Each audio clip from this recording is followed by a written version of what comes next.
যেহেতু প্রেগন্যান্সি রিস্কের বিষয়টা নিয়ে আমরা কথা বলছিলাম এবং সবার জন্যই এটা আমার একটা কমন জার্নি, সো সেক্ষেত্রে যাদের প্রেগন্যান্সি প্ল্যান করছেন বা অলরেডি প্রেগন্যান্সি দিয়ে গো থ্রু করছেন তাদের ক্ষেত্রে আসলে ঝুঁকির বিষয়ে আমাদের তো তথ্যগুলো জানানো দরকার সচেতন হওয়ার জন্য।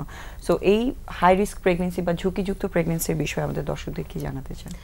আচ্ছা, দর্শকদের জানানোর জন্য বলতে চাই যে প্রেগন্যান্সিতে যে কোনো ধরনের সমস্যা হতে পারে এবং যে কোনো কিছু হলেই কিন্তু সেটা হাই রিস্ক পর্যায়ে যাবে। যেমন প্রেগন্যান্সির আগে থেকে যদি কারো প্রেশার থাকে, ডায়াবেটিস থাকে, সেও কিন্তু প্রেগন্যান্সিতে প্রেশার ডায়াবেটিস বেড়ে গিয়ে ঝুঁকিপূর্ণ হয়ে যেতে পারে। আবার প্রেগন্যান্সিতে নতুন করে প্রেশার ডায়াবেটিস এই জিনিসগুলো চলে আসতে পারে, তাকেও আমরা কিন্তু ঝুঁকিপূর্ণ প্রেগন্যান্সির আওতায় ফেলবো।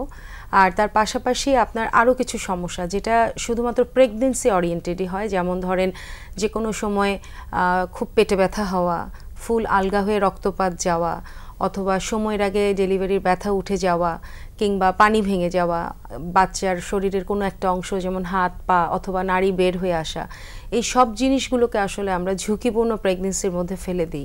ডেঞ্জার সাইন যেগুলো আমরা বলি, আমরা রোগীদেরকে বুঝিয়ে দিই যখন তারা আমাদের কাছে রেগুলার চেক আপে আসেন মান্থলি, তখন আমরা তাদেরকে কাউন্সেলিং করি, যেটাকে আমরা অ্যান্টিনেটাল কেয়ার বলি, মানে গর্ভাবস্থায় গর্ভবতী মায়ের পরিচর্যা যেটাকে আমরা বলি।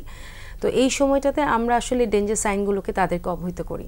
যেমন যদি কোনো মায়ের প্রেশার বেশি থাকে তাহলে তাকে আমাদেরকে বলে দিতে হবে যে প্রেশার বেড়ে গেলে সে কিভাবে বাসায় প্রেশার না মেপেও বুঝতে পারবে যে তার প্রেশার এখন বেশি আছে।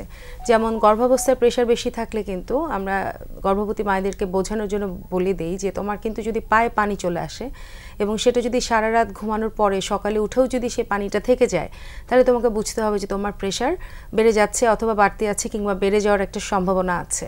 তার পাশাপাশি যদি তার মাথা ঝিমঝিম করে, ব্যথা করে, সে যদি আমরা বলি রুগীদেরকে যে তুমি যদি মনে হয় চোখের সামনে তুমি তারাবাতির মতো দেখছো, আলোর ঝলকানি আসছে, মানে আমার ভিশনটা হ্যাম্পার্ড হচ্ছে, ঝাপসা দেখছে রুগী, এই কথাগুলো আমরা বলে দিই যে এগুলো হচ্ছে বিপদ সংকেত যদি কোনো মায়ের প্রেশার বেশি থাকে।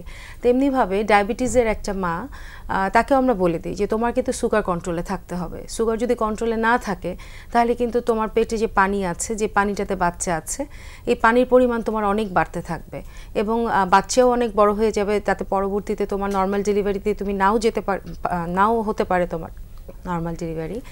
আবার পানি বেড়ে গেলে যে কোনো সময় পানি ভেঙে যাওয়ার একটা ঝুঁকি থাকে। আবার পানি যখন ভেঙে যায় তখন ফুল আলগা হয়ে ব্লিডিংও হতে পারে। সো এই জিনিসগুলো কিন্তু সবগুলো যে ডায়াবেটিসের জন্য হচ্ছে ব্যাপারটা কিন্তু তা না, কিন্তু সম্পৃক্ততা আছে, একটার কারণে আরেকটা হয়ে যেতে পারে। এই যে ব্যাপারটা, এই যে বোঝার ব্যাপারটা, এই জিনিসগুলো আসলে আমাদেরকে অ্যান্টিনেটাল কেয়ারই বলতে হয়। আবার ধরেন আছে যে অনেকে আছে যে প্রেগনেন্সিতে খুব ঘন ঘন প্রস্রাবের ইনফেকশন হয়, সেটা রক্তশূন্যতার কারণে হতে পারে, ডায়াবেটিসের জন্য হতে পারে, আবার কোনো সমস্যা নাই কিন্তু তার পার্সোনাল হাইজিন সে ঠিকমতো মেনটেন করতে পারছে না, সে কারণেও হতে পারে। তো কারণ যেটাই হোক না কেন, যদি তার এই সমস্যা হয় যে বারবার প্রস্রাবের ইনফেকশন হচ্ছে, তাতেও কিন্তু এই মায়ের কিন্তু পানি ভেঙে যেতে পারে।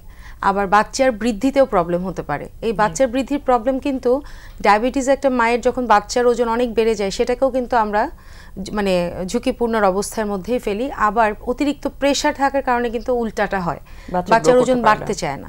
তখন দেখা যায় যে অতিরিক্ত ওজনের কারণেও যেমন আমরা নর্মাল ডেলিভারিতে যেতে পারি না, ওজন যখন অতিরিক্ত কমও থাকে তখনও কিন্তু আমরা আসলে নর্মাল ডেলিভারির কথা ভাবতে পারি না।